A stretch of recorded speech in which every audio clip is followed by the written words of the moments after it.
ಮೇಲಿನ ನಮ್ಮ ಸತೀಶ್ ಅವ್ರ ಬಗ್ಗೆ ಆಗಿರ್ಬೋದು, ಬಾಲಚಂದ್ರ ಬಗ್ಗೆ ಆಗಿರ್ಬೋದು, ಚಾಣಕ್ಯರವರು ಹಳೆಯ ರಾಜಕೀಯ ಬಿಟ್ಟಿದ್ದಾರೆ ಇವತ್ತು. ಅನ್ನಿಸ್ಬೇಕು, ಬೆದರಿಸ್ಬೇಕು, ಏನೋ ಒಂದಿಷ್ಟು ಅಲ್ಲ ಇಲ್ಲ ನಮ್ಮ ರಮೇಶ್ ಅವ್ರು ಮಾತಾಡ್ತಾರೆ ವಿನ ಉಳಿದವ್ರು ಅದನ್ನು ಮಾಡಲಿಕ್ಕೆ ಹೋಗೋದಿಲ್ಲ. ಇದರಿಂದಾಗೆ ಸಮಾಜದಲ್ಲಿ ತಮ್ಮದೇ ಆದ ಹೆಡತವನ್ನು ಸಾಧಿಸ್ಕೊಂಡಿದ್ದಾರೆ. ಒಬ್ಬರು ಒಂದು ಕಡೆ, ಇನ್ನೊಬ್ಬರು ಒಂದು ಕಡೆ ಬದುಕಿಸುವಂಥದ್ದು. ಅದಕ್ಕೆ ಈ ನಮ್ಮ ಬೆಳಗಾವಿ ಜಿಲ್ಲೆಯಲ್ಲಿ ಲಿಂಗಾಯತ್ ಡಾಮಿನೆನ್ಸಿ ಇದ್ದರೂ ಸಹ ಇಲ್ಲಿ ಅಲ್ಪಸಂಖ್ಯಾತರು ಅಂತ ಹೇಳಬೇಕಾಗ್ತದೆ. ನಮ್ಮ ಜಾರಕಿಹೊಳಿ ಸಹೋದರನ ಇದ್ದರೂ ರಾಜಕೀಯದಲ್ಲಿ ಹಿಡಿದು ಸಾಧಿಸ್ತಾ ಇದ್ದಾರೆ. ಇದಕ್ಕೆ ಕಾರಣ ಮೊದಲನೇದಾಗಿ ಆರ್ಥಿಕವಾಗಿ ಬಲಿಷ್ಠರಾಗಿದ್ದಾರೆ, ಎಲ್ಲರಿಗೂ ಗೊತ್ತಿದ್ದಂಥ ವಿಷಯ. ಅದಕ್ಕೆ ಪೂರ್ವದಲ್ಲ ಇಲ್ಲಪ್ಪ ಅವರು ಹುಂಬರು ಯಾವುದಕ್ಕೂ ಹೇರಿಸುವುದಿಲ್ಲ ಅನ್ನೋಂಥ ಭಯವನ್ನು ನಿರ್ಮಿಸಿದ್ದಾರೆ. ಇವತ್ತು ಅದಿಲ್ಲ, ಆ ಮಾತು ಬೇರೆ. ಇದರ ಜೊತೆಗೆ ಏನದಪ್ಪ ಅಂತಂದರೆ ಆತ್ಮೀಯವಾಗಿ ಮಾತಾಡುವಂಥದ್ದು, ಪ್ರೀತಿಯಿಂದ ಮಾತಾಡಿಸುವಂಥದ್ದು, ಅದಕ್ಕೆ ಬಗ್ಗೆ ಭೇದೋಪಾಯ ಮಾಡುವಂಥದ್ದು.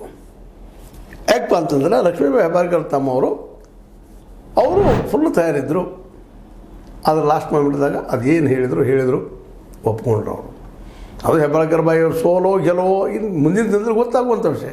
ವಿಮರ್ಶೆಗಳು ನಡೆದವಿಲ್ಲಪ್ಪ, ಸೋತರು ಹೆಬ್ಬಾಳ್ಕರ್ ಬಾಯಿ ಅವರು, ಹಿಂಸರಿದ್ರು, ಅವ್ರ ತಮ್ಮನ ಹಿಂಸರಿಸಿದ್ರು ಅಂತೇಳ.